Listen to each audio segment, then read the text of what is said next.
नमस्कार, जनवार्तामध्ये आपल्या सर्वांचं स्वागत. घेऊया मागील आठवड्यातील ठळक घडामोडींचा आढावा.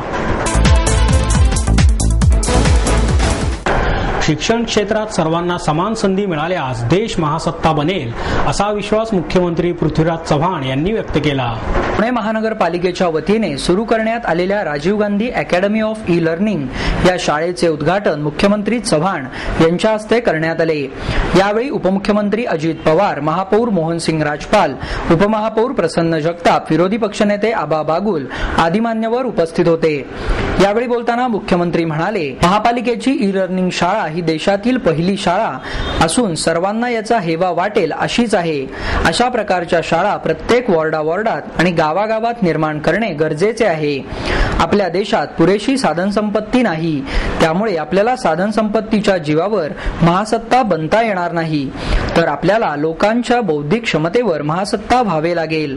त्यासाठी उत्कृष्ट शिक्षणाची संधी उपलब्ध करून द्यावी लागते. हे राजकर्त्यांपुढील मोठे आव्हान असल्याचेही मुख्यमंत्र्यांनी यावेळी सांगितले. चांगल्या गोष्टीसाठी सर्व पक्षीयांनी प्रयत्न करावेत, असे आवाहन करून उपमुख्यमंत्री अजित पवार म्हणाले, महानगरपालिकेच्या सर्व शाळांमध्ये ई लर्निंग सुविधा सुरू करता आली पाहिजे. महापालिकेच्या शिक्षण मंडळाचे बजेट केवळ 2 कोटींचे आहे. शिक्षण मंडळासाठी अधिक तरतूद करावी, विद्यार्थ्यांना दर्जेदार शिक्षण देण्यासाठी स्वयंसेवी संस्थांची मदत घ्यावी, अशा सूचनाही त्यांनी यावेळी केल्या. सध्याच्या शिक्षण पद्धतीत बदल करण्याची गरज असल्याचे सांगून व्यवसायाभिमुख शिक्षण दिले जावे, अशी अपेक्षाही पवार यांनी यावेळी व्यक्त केली. विरोधी पक्षनेते आबा बागुल म्हणाले, नेहरू योजनेअंतर्गत ज्याप्रमाणे विकास कामांसाठी निधी दिला जातो, त्याप्रमाणे केंद्र शासनाने ई लर्निंगसाठीही निधी द्यावा, अशी अपेक्षाही त्यांनी यावेळी व्यक्त केली. यावेळी महापौर मोहनसिंग राजपाल, आमदार उल्हास पवार, आयुक्त महेश पाठक यांनीही आपले मनोगत व्यक्त केले. शाळेच्या उभारणीत मोलाचा हातभार असलेल्या अधिकाऱ्यांचा आणि कर्मचाऱ्यांचा सत्कारही यावेळी करण्यात आला. आगामी महापालिका निवडणुकीसाठी प्रभाग, महिला आणि जातीनिहाय आरक्षणाची सोडत निघाली. सार्वत्रिक निवडणूक 2012 साठीची प्रारूप प्रभाग रचना आरक्षण सोडत बालगंधर्व रंगमंदिरात काढण्यात आली. यावेळी राज्याच्या मुख्य निवडणूक आयुक्त नीला सत्यनारायण, उपमुख्य निवडणूक आयुक्त चांद गोयल, पुणे महानगरपालिका आयुक्त महेश पाठक तसेच महानगरपालिकेचे निवडणूक अधिकारी प्रवीण अष्टीकर उपस्थित होते. आगामी निवडणूक 2011च्या जनगणनेनुसार होणार असल्याने अनेक विद्यमान नगरसेवक आणि इच्छुकांनी आपल्या कुटुंबातील महिलांना निवडणुकीच्या रिंगणात उतरवण्याची तयारी ठेवली आहे. त्यामुळे येथे मोठ्या प्रमाणात राजकीय पुढारी आणि कार्यकर्त्यांची गर्दी दिसून आली. एकूण 152 जागांमधील 50% प्रमाणे 76 जागा महिलांसाठी तर 76 जागा सर्वसाधारण आहेत. अनुसूचित जातींच्या 18 जागांपैकी महिलांसाठीच्या 9 चिठ्ठ्या शालेय विद्यार्थिनींना स्टेजवर बोलावून चिठ्ठ्यांचा ड्रम फिरवून त्यातून चिठ्ठ्या काढून ते अनुसूचित जमातींकरता प्रभाग क्रमांक 10 असून ती या निवडणुकीसाठी अनुसूचित जमातीसाठी सर्वसाधारण अशी करण्यात आली.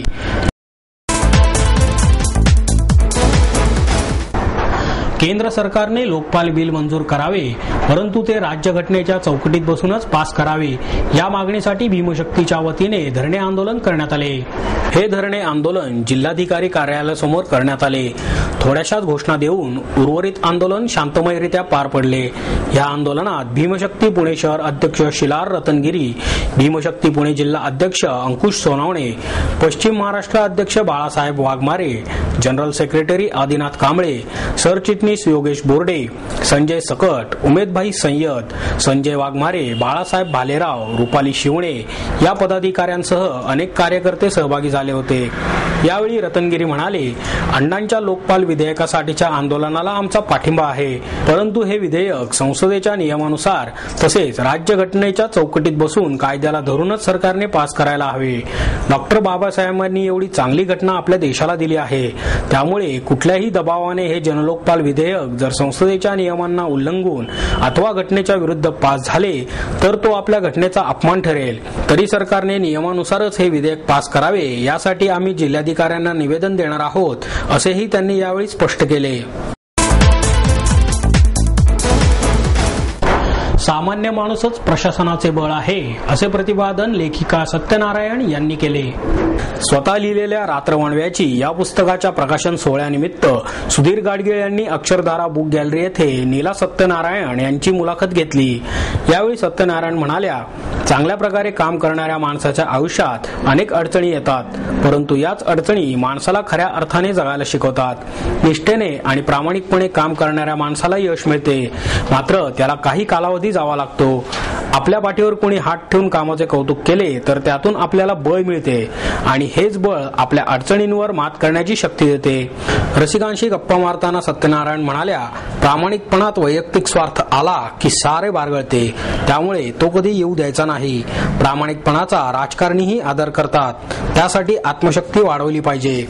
अधिकारी अधिकाऱ्याच्या गुरमीत बोरू लागला की उपयोग नसतो. प्रशासनाला मानवी चेहरा दिला पाहिजे, तो देण्याचा मी प्रयत्न केला, असे सांगून सत्यनारायण यांनी आपली जंगलातील भटकंतीचे अनुभव सांगितले.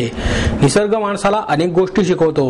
जीवनाचे खरे रहस्य निसर्गात गेल्यानंतरच उलगडते. वनांना भेटी देताना मी अध्यात्म शिकले. निसर्ग किती मोठा आहे आणि आपण किती क्षुद्र आहोत हे मला जंगलात फिरताना समजले.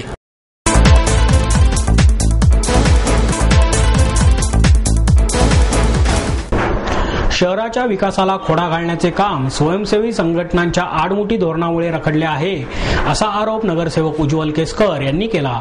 महापालिकेच्या श्री छत्रपती शिवाजी महाराज सभागृहात महापालिकेच्या पर्यावरण अहवालावर चर्चा करण्यासाठी विशेष सभा बोलवण्यात आली. त्यावेळी शहरातील पर्यावरण बिघडविण्यात स्वयंसेवी संस्थांचा मोठा वाटा असल्याचे स्पष्ट करीत केसकर यांनी त्यांच्यावर कडक टीका केली. शहरातील स्वयंसेवी संस्था या सामाजिक काम सोडून पैसा कमविणाऱ्या व्यावसायिक संघटना झालेल्या आहेत. महापालिकेच्या पर्यावरण अहवाल तयार करण्यासाठी या स्वयंसेवी संस्थांनी महापालिकेकडे तब्बल 15.5 लाख रुपयांची मागणी केली होती. नदी सुधार योजनेत एका स्वयंसेवी संस्थेला सल्लागार म्हणून काम देत असताना यापैकी काही स्वयंसेवी संस्थांनी मागणी केली. त्यामध्ये निविदा प्रक्रिया राबवावी आणि ज्यावेळी निविदा प्रक्रिया राबवण्याची वेळ आली असता निविदा प्रक्रिया नको, 15 लाख रुपये द्या अशी मागणी त्यांनी केली. स्वतःला वेगळा आणि इतरांना वेगळा नियम अशा पद्धतीने काम करणाऱ्या स्वयंसेवी संस्थांच्या भूमिकेमुळेच अनेक प्रकल्प रखडले आहेत. बोगोटा शहराप्रमाणे शहरात बीआरटी प्रकल्प असावा अशी मागणी काही वर्षापूर्वी परिसर संस्थेच्या वतीने करण्यात आली होती. 2006 मध्ये महापालिकेत बीआरटी राबविण्याचा निर्णय झाला. आतापर्यंत बीआरटी साठी 1467 कोटी रुपये खर्च झालेला आहे, परंतु अद्यापही बीआरटी झालेली नाही. ज्या स्वयंसेवा संघटनांनी बीआरटीचा आग्रह धरला त्याच संस्थांनी आयुक्तांची भेट घेऊन योजना चुकीची असल्याची भूमिका मांडली. सार्वजनिक वाहतूक सुधारण्यासाठी महापालिकेने अनेक योजना राबवण्याचे ठरवले, परंतु नेहमी कोणत्या ना कोणत्या कारणाने शहरातील स्वयंसेवी संस्थांनी त्याला विरोधच केला असल्याचा आरोप त्यांनी केला. सिनेमॅटिक्स एंटरटेनमेंटच्या अर्जुन या मराठी चित्रपटाच्या संगीत सीडीचे प्रकाशन ज्येष्ठ बांधकाम व्यावसायिक DS कुलकर्णी यांच्या हस्ते करण्यात आले. होणार असून यामध्ये सचित पाटील, अमृता खानविलकर यांच्या मुख्य भूमिका आहेत. या प्रसंगी सह्याद्री हॉस्पिटलचे डॉक्टर चारुदत्त आपटे, पारी रोबोटिक्सचे व्यवस्थापकीय संचालक मंगेश काळे यांनी आपल्या उद्योग निर्मितीचा प्रवास उलगडला. अभिनेता सचित पाटील, अभिनेत्री अमृता खानविलकर, दिग्दर्शक MF इलियास, निर्माते मजीद बुरोणकर, संगीतकार ललित सेन, गीतकार जहीर शेख आदी मान्यवर यावेळी उपस्थित होते. अंथरूण पाहून पाय पसरावे, ठेविले अनंते तैसेची राहावे या म्हणींमुळे मराठी माणसाची मानसिकताही तशीच बनली आहे. या व्यतिरिक्त झोपेत स्वप्न न पाहता जे स्वप्न झोप लागू देत नाही असे स्वप्न पहा, असे मत DS कुलकर्णी यांनी व्यक्त केले. या प्रसंगी डॉक्टर चारुदत्त आपटे म्हणाले, नोकरीच्या चौकटीत अडकून न राहता व्यवसायासाठी वेगळे विचार करण्याची गरज आहे. आपल्याला ज्या कामातून अधिक पैसा मिळेल असे न करता ज्या कामातून सर्वाधिक आनंद मिळेल असे काम करावे, कारण प्रामाणिकपणे केलेल्या कामाने यश नक्कीच मिळते, असे यावेळी मंगेश काळे यांनी सांगितले. आयुष्यभर साहित्य सेवा करणारे मराठीचे अभ्यासक संमेलनाध्यक्ष होण्यापासून वंचित राहिले, अशी खंत डॉक्टर गो. देगलूरकर यांनी व्यक्त केली. अण्णा जोगळेकर स्मृती पुरस्कार यावर्षी हैदराबादचे मराठीचे ज्येष्ठ अभ्यासक डॉक्टर द.प. जोशी यांना डॉक्टर देगलूरकर यांच्या हस्ते प्रदान करण्यात आला. रोख रुपये 10,000 आणि स्मृतिचिन्ह असे या पुरस्काराचे स्वरूप होते.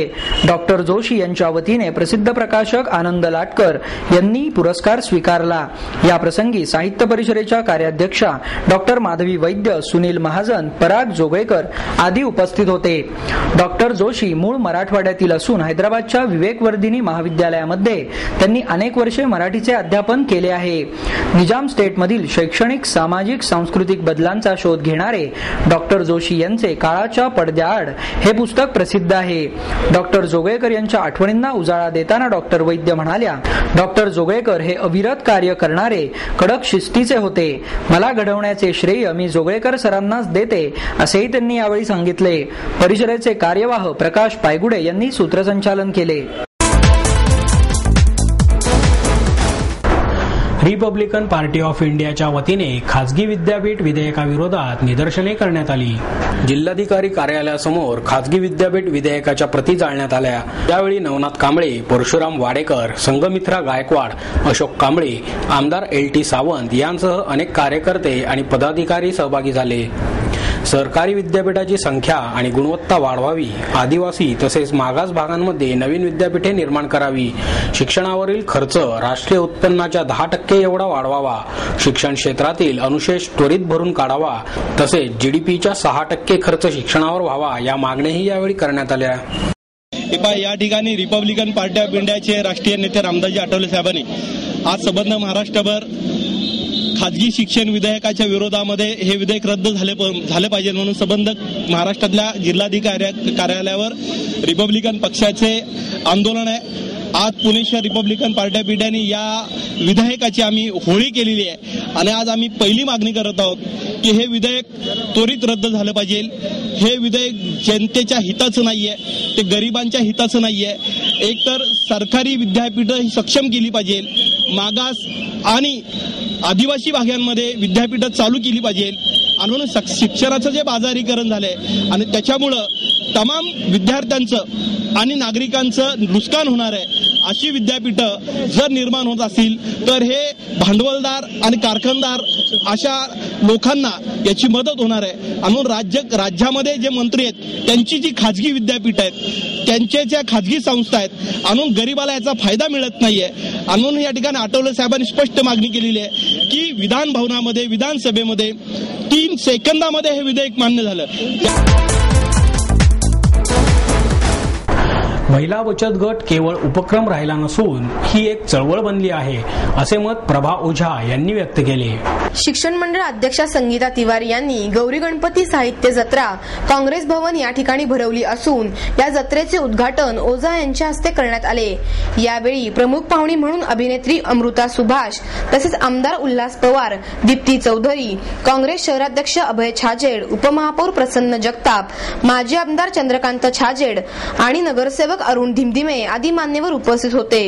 गौरी गणपतीचे साहित्य एकाच छताखाली मिळावे हा या जत्रा आयोजनाचा हेतू असल्याचे तिवारी यांनी सांगितले. या जत्रेत 50 स्टॉल लावण्यात आले आहेत. महिला बचत गटांच्या मालाच्या विक्रीसाठी बाजारपेठ उपलब्ध झाली पाहिजे. सध्या बचत गटाच्या माध्यमातून 15 लाख महिला कार्यरत असून त्यासाठी नगरसेवक, आमदार आणि खासदार यांनी सहकार्य करावे असे यांनी सांगितले. अमृता सुभाष यांनी गणराया पडतो पाया असे गीत गाऊन उपस्थितांची वाहवा मिळवली, तर उल्हास पवार, दीप्ती चौधरी आणि चंद्रकांत छाजेड यांनी आपले मनोगत व्यक्त केले.